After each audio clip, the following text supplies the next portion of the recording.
Welcome back! Today, as per the usual, we're diving into offensive security. But in particular, we're doing ARP spoofing. ARP spoofing is a technique that hackers use to intercept your data. Imagine you're just hanging out at a coffee shop, drinking your latte, using their Wi-Fi. Do you ever wonder how easy it would be for users to steal your data if you're using insecure networks? I've shown you how easy it is to crack secure networks, so what can people do with that? It's a scary thought. And with ARP spoofing, or any other type of spoofing, users can steal your data and do some nefarious things with it. So let's break that down. ARP, or Address Resolution Protocol, acts like a phone book for your network. It translates unique network identifiers, IP addresses, into the physical addresses, MAC addresses, that devices use to talk to each other.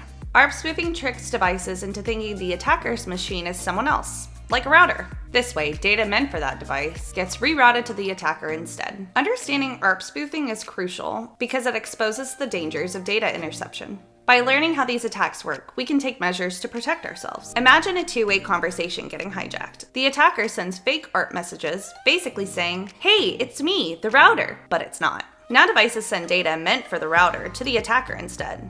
Here's how we can see that work. We'll use a tool called BetterCap to simulate a simple ARP spoofing attack in a controlled environment. Never do this on public Wi-Fi. First, we're going to check our Kali Linux machine's MAC address. This one ends with an EB. Next, we're going to spin up BetterCap and start a network probe. Our gateway, or the router, is what we're going to want to pose as. You can see here that the MAC address ends with a 30, and the IP address is a .254. Let's go to my Mac Studio and see if my friendly computer sees that address as well. Yep, that looks about right, with the MAC address ending in a 30. I'm going to target my Mac Studio that ends in a .80. I'm setting my ARP spoof to full duplex so I can imitate the router, and I'm setting the target that I want to fool, in this case, my Mac Studio. And just set your ARP spoof to on.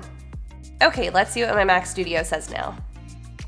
Great, that EB MAC address is my Kali Linux machine. Now everything meant for the router will be sent to me. By seeing BetterCap in action, we gain valuable insight on how attackers exploit ARP. But ARP spoofing isn't the only trick hackers have up their sleeve. Have you ever received an email, supposedly from your bank, warning you about suspicious activity going on in your account? The urgency to click a random link or open some attachment. That's email spoofing, also known as phishing. Phishing attempts like this can come through email, or if they're SMS, they're called smishing. Essentially, an attacker uses urgency or trust to manipulate you into giving away some sort of personal information. Website spoofing is also another sneaky tactic. Hackers can create fake websites that look just like the real ones. You might even enter your login credentials to a fake bank account site and hand them over to cybercriminals. Always double check your URL before entering sensitive information. You can do this by validating the website as where you think you're navigating, checking the certificates, and making sure that the website is using HTTPS.